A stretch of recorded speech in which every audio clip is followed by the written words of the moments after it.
দর্শক, প্রথম ম্যাচে হারার পরে এবার আরো শক্তিশালী একাদশ নিয়ে অস্ট্রেলিয়ার বিপক্ষে মাঠে নামতে প্রস্তুত বাংলাদেশ ক্রিকেট দল।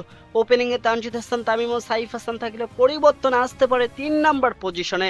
ফেরানো হতে পারে স্পিরিট স্টার নাহিদ রানাকে। সাগরিকায় গতির ঝড় তুলতে প্রস্তুত তিনি। সাথে দেখা যাবে আরো একাধিক চমক। সব মিলে বাইটি অস্ট্রেলিয়ার বিপক্ষে কেমন হতে পারে বাংলাদেশের আগামী ম্যাচের একাদশ, সেটা জানবো আজকের এই প্রতিবেদনে। দর্শক, ওয়ানডে সিরিজে দাপটে জয়ের পর এবার টি-20 ফরম্যাটে এসেই খেই হারিয়ে ফেলেছে বাংলাদেশ ক্রিকেট দল।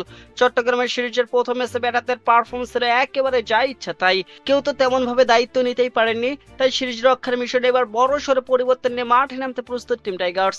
দ্বিতীয় টি-20তে এবারে একাধিক ক্রিকেটারের অদল বদল করতে পারে টিম ম্যানেজমেন্ট। সাগরিকার সিরিজের প্রথম ম্যাচে ইনজুরির সমস্যার কারণে একাধিক মূল ক্রিকেটারকে দেখা যায়নি একাদশে। বিশেষ করে তৃতীয় ওয়ানডেতে ব্যাট করার সময় পায়ের মাংসপেশিতে চোট পান নিয়মিত অধিনায়ক লিটন কুমার দাস। তাই তো সেই ম্যাচে তার স্থলাভিষিক্ত হিসেবে ক্যাপ্টেন্সির দায়িত্ব পালন করেন তৌহিদ হৃদয়। তবে ডুয়ার ডাই ম্যাচে ফিরতে পারেন অধিনায়ক লিটন কুমার দাস। এই ম্যাচে বাংলাদেশের ওপেনিং পজিশনে থাকতে পারেন যথারীতি তানজিদ হাসান তামিম ও সাইফ হাসান। প্রথম ম্যাচে দুজনে ইতিবাচক শুরু করলে ইনিংস বড় করতে পারেননি কেউ। দর্শক, সাইফ 20 রান করে আউট হন এবং তানজিদ হাসান তামিম ফেরেন 10 রান করে। তবে সিরিজ বাঁচাতে হলে এই দুজনকেই অবশ্যই ওপেনিং পজিশন থেকে ভালো শুরু এনে দিতে হবে। 3 নম্বর পজিশনে 11 ম্যাচে খেলা সৌম্য সরকার এই ম্যাচে বাদ পড়তে পারেন তিনি। তার বদলে একাদশে ঢুকতে পারেন অধিনায়ক লিটন কুমার দাস। সৌম্য সরকার প্রথম ম্যাচে 18 বলে 17 রান করে আউট হন। প্রাপ্ত সুযোগ বলা চলে তেমন ভাবে কাজে লাগাতে পারেননি এই বাম হাতি ব্যাটার, তাই তাকে বসানো হতে পারে। 4 নম্বর পজিশনে খেলতে পারেন সহ অধিনায়ক তৌহিদ হৃদয়। সাগরিকা আগের ম্যাচে প্রথমবারে ছক্কা মেরে শুরু করলে ইনিংস বড় করতে পারেননি তিনি।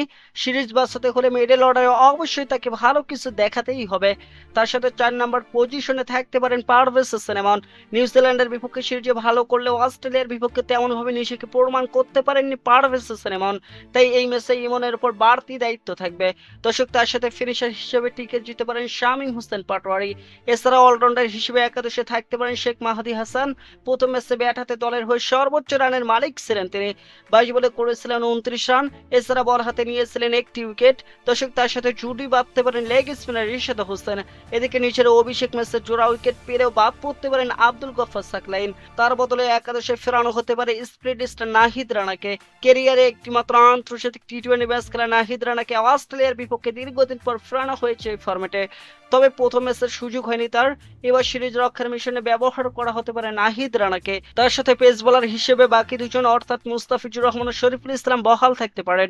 প্রথম ম্যাচে ছোট পুঁজি ডিফেন্স করতে নেমে দুজনে দুর্দান্ত বোলিং করেছিলেন। সব মিলে বলা চলে মাইটি অস্ট্রেলিয়ার বিপক্ষে সিরিজ রক্ষার মিশনে এবার নিজেদের স্কোরের সব সেরা প্লেয়ারদের নিয়ে মাঠে নামতে প্রস্তুত বাংলাদেশ ক্রিকেট দল। চট্টগ্রামের সিরিজের প্রথম ম্যাচে ব্যাটারদের পারফরমেন্স ছিল একেবারে যা ইচ্ছে তাই। কেউ তেমন ভাবে দায়িত্ব নিতেই পারেননি। তাই সিরিজ রক্ষার মিশনে এবার বড়সড় পরিবর্তনে মাঠে নামতে প্রস্তুত টিম টাইগার্স।